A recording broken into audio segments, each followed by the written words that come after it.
شروع اللہ کے پاک نام سے جو بڑا مہربان نہایت رحم والا ہے۔ عبداللہ بن جدعان نے فوراً قریش کو 100 درہم دیے تاکہ بتوں کی جو توہین ہوئی ہے اس کے بدلے ان کے نام پر کچھ جانور ذبح کر دیے جائیں۔ پھر وہ حضرت بلال رضی اللہ تعالی عنہ کی طرف بڑھا، اس نے انہیں رسی سے باندھ دیا، تمام دن بھوکا اور پیاسا رکھا۔ پھر تو یہ اس کا روز کا معمول بن گیا، جب دوپہر کے وقت سورج آگ برسانے لگتا تو انہیں گھر سے نکال کر تپتی ہوئی ریت پر چت لٹا دیتا۔ اس وقت ریت اس قدر گرم ہوتی تھی کہ اگر اس پر گوشت کا ٹکڑا رکھ دیا جاتا تو وہ بھی بھن جاتا تھا۔ وہ اسی پر بس نہیں کرتا تھا، ایک وزنی پتھر منگاتا اور ان کے سینے پر رکھ دیتا تاکہ وہ اپنی جگہ پر سے ہل بھی نہ سکیں۔ پھر وہ بدبخت ان سے کہتا، اب یا تو محمد صلی اللہ علیہ وآلہ وسلم کی رسالت اور پیغمبری سے انکار کر اور لات و عزا کی عبادت کر، ورنہ میں تجھے یہاں اسی طرح لٹائے رکھوں گا یہاں تک کہ تیرا دم نکل جائے گا۔ حضرت بلال رضی اللہ تعالی عنہ اس کی بات کے جواب میں فرماتے، احد احد، یعنی اللہ تعالیٰ ایک ہے، اس کا کوئی شریک نہیں۔ جب حضرت بلال رضی اللہ تعالی عنہ کسی طرح اسلام سے نہ ہٹے تو تنگ آ کر عبداللہ بن جدعان نے انہیں امیہ بن خلف کے حوالے کر دیا۔ اب یہ شخص ان پر اس سے بھی زیادہ ظلم و ستم ڈھانے لگا۔ ایک روز انہیں اسی قسم کی خوفناک سزائیں دی جا رہی تھیں کہ حضور نبی کریم صلی اللہ علیہ وآلہ وسلم اس طرف سے گزرے۔ حضرت بلال رضی اللہ تعالی عنہ شدت تکلیف کی حالت میں احد احد پکار رہے تھے۔ آپ نے انہیں اس حالت میں دیکھ کر فرمایا، بلال، تمہیں یہ احد احد ہی نجات دلائے گا۔ پھر ایک روز حضرت ابوبکر صدیق رضی اللہ تعالی عنہ اس طرف سے گزرے۔ امیہ بن خلف نے انہیں گرم ریت پر لٹا رکھا تھا، سینے پر ایک بھاری پتھر رکھا ہوا تھا۔ انہوں نے یہ دردناک منظر دیکھ کر امیہ بن خلف سے کہا، کیا اس مسکین کے بارے میں تمہیں اللہ کا خوف نہیں آتا؟ آخر کب تک تم اسے عذاب دیے جاؤ گے؟ امیہ بن خلف نے جل کر کہا، تم ہی نے اسے خراب کیا ہے، اس لیے تم ہی اسے نجات کیوں نہیں دلا دیتے؟ اس کی بات سن کر حضرت ابوبکر رضی اللہ تعالی عنہ بولے، میرے پاس بھی ایک حبشی غلام ہے، وہ اس سے زیادہ طاقتور ہے اور تمہارے ہی دین پر ہے، میں ان کے بدلے میں تمہیں وہ دے سکتا ہوں۔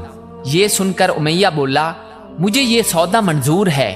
یہ سنتے ہی ابوبکر صدیق رضی اللہ تعالی عنہ نے اپنا حبشی غلام اس کے حوالے کر دیا۔ اس کے بدلے میں حضرت بلال رضی اللہ تعالی عنہ کو لے لیا اور آزاد کر دیا۔ سبحان اللہ، کیا خوب سودا ہوا۔ یہاں یہ بات جان لینی چاہیے کہ حضرت ابوبکر صدیق رضی اللہ تعالی عنہ کا حبشی غلام دنیا کے لحاظ سے بہت قیمتی تھا۔ یہ بھی کہا جاتا ہے کہ امیہ بن خلف نے غلام کے ساتھ 10 اوقیہ سونا بھی طلب کیا تھا، اور حضرت ابوبکر صدیق رضی اللہ تعالی عنہ نے اس کا یہ مطالبہ بھی مان لیا تھا۔ چنانچہ آپ نے اسے ایک یمنی چادر اور کچھ سونا دیا تھا۔ ساتھ ہی آپ نے امیہ بن خلف سے فرمایا تھا، اگر تم مجھ سے 100 اوقیہ سونا بھی طلب کرتے تو بھی میں تمہیں دے دیتا۔ حضرت بلال رضی اللہ تعالی عنہ کے علاوہ حضرت ابوبکر صدیق رضی اللہ تعالی عنہ نے اور بھی بہت سے غلام مسلمانوں کو خرید کر آزاد فرمایا تھا۔ یہ وہ مسلمان غلام تھے جنہیں اللہ کا نام لینے کی وجہ سے ظلم کا نشانہ بنایا جا رہا تھا۔ ان میں سے ایک حضرت بلال رضی اللہ تعالی عنہ کی والدہ حمامہ رضی اللہ تعالی عنہ تھی۔ فہیرہ رضی اللہ تعالی عنہ تھے۔ انہیں اللہ کا نام لینے پر بڑے بڑے سخت عذاب دیے جاتے۔ یہ قبیلہ بنی تیم کے ایک شخص کے غلام تھے۔ وہ حضرت ابوبکر صدیق رضی اللہ تعالی عنہ کا رشتہ دار تھا۔ آپ نے اپنے رشتہ دار سے خرید کر انہیں بھی آزاد فرمایا۔ ایک صاحب ابو فقیہ رضی اللہ تعالی عنہ تھے۔ یہ صفوان بن امیہ رضی اللہ تعالی عنہ کے غلام تھے۔ یہ حضرت بلال رضی اللہ تعالی عنہ کے ساتھ ہی مسلمان ہوئے تھے۔ صفوان بن امیہ رضی اللہ تعالی عنہ بھی ابتدا میں مسلمانوں کے سخت مخالف تھے۔ وہ فتح مکہ کے بعد اسلام لائے تھے۔ ایک روز انہوں نے حضرت ابو فقیہ رضی اللہ تعالی عنہ کو گرم ریت پر لٹا رکھا تھا۔ ایسے میں حضرت ابو بکر صدیق رضی اللہ تعالی عنہ اس طرف سے گزرے۔ اس وقت صفوان بن امیہ رضی اللہ تعالی عنہ یہ الفاظ کہہ رہے تھے، اسے ابھی اور عذاب دو، یہاں تک کہ محمد صلی اللہ علیہ وآلہ وسلم یہاں آ کر اپنے جادو سے اسے نجات دلائے۔ حضرت ابو بکر صدیق رضی اللہ تعالی عنہ نے اسی وقت صفوان بن امیہ رضی اللہ تعالی عنہ سے انہیں خرید کر آزاد کر دیا۔ اسی طرح زنیرہ رضی اللہ تعالی عنہ نامی ایک عورت کو مسلمان ہونے کی بنیاد پر اس قدر خوفناک سزائیں دی گئی کہ وہ بیچاری اندھی ہو گئی۔ ایک روز ابو جہل نے ان سے کہا، جو کچھ تم پر بیت رہی ہے یہ سب لات و عزا کر رہے ہیں۔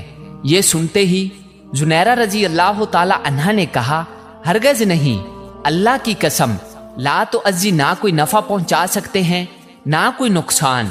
یہ جو کچھ ہو رہا ہے آسمان والے کی مرضی سے ہو رہا ہے۔ میرے پروردگار کو یہ بھی قدرت ہے کہ وہ مجھے میری آنکھوں کی روشنی لوٹا دے۔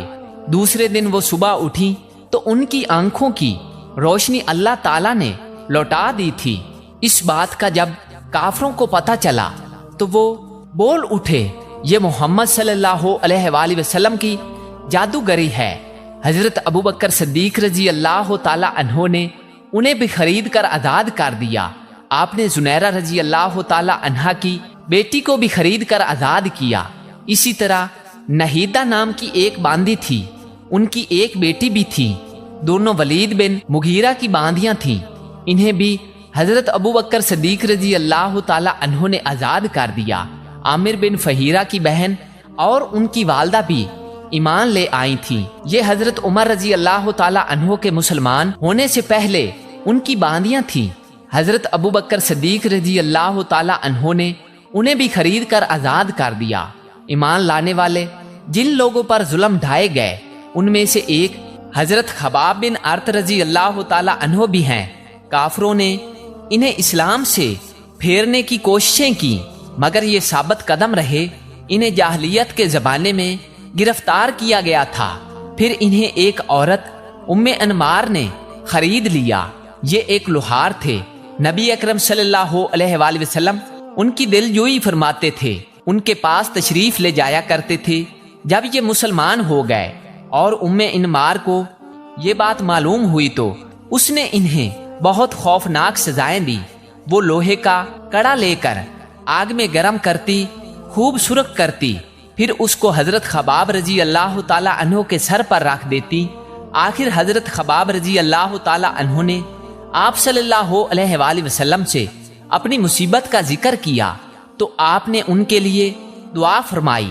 نبی اکرم صلی اللہ علیہ وآلہ وسلم کی دعا کے فوراً بعد اس عورت کے سر میں شدید درد شروع ہو گیا۔ اس سے وہ کتوں کی طرح بھونکتی تھی۔ آخر کسی نے اسے علاج بتایا کہ وہ لوہا تپا کر سر پر رکھوائے۔ اس نے یہ کام حضرت خباب رضی اللہ تعالی عنہ کے ذمہ لگایا۔ اب آپ وہ ہلکا خوب گرم کر کے اس کے سر پر رکھتے